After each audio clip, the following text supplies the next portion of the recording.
Bannissez la peur. Shalom bien-aimés dans le Seigneur. Notre méditation du jour s'intitule « Bannissez la peur ». Deuxième partie.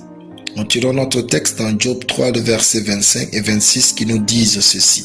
« Ce que je crains, c'est ce qui m'arrive. Ce que je redoute, c'est ce qui m'atteint.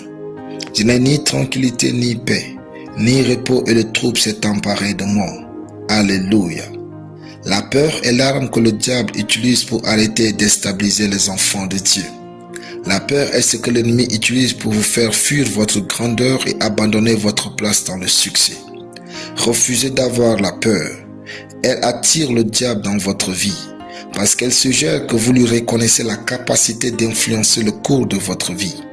Dans ce passage, il ressort que bien avant même les difficultés qu'il avait traversées, Job vivait déjà dans la peur. Cela explique le fait qu'il sanctifiait constamment ses enfants en offrant des sacrifices à l'Éternel. Job craignait certes Dieu, mais sa crainte était mêlée de la peur de tout perdre. Craignez Dieu, mais vivez dans la paix de sa présence. Cela fera que certaines situations douloureuses ne seront pas votre partage. La peur a la capacité de vous faire perdre ce que Dieu vous a donné. Ne perdez pas votre travail, votre mariage, vos relations, votre santé, voire votre vie par peur. Croyez et confessez que Dieu qui vous a donné tout ce que vous avez est capable de vous aider à en prendre soin. Dieu est assez puissant pour maintenir ce que sa main vous donne. Vous, réjouissez-vous et louez-le.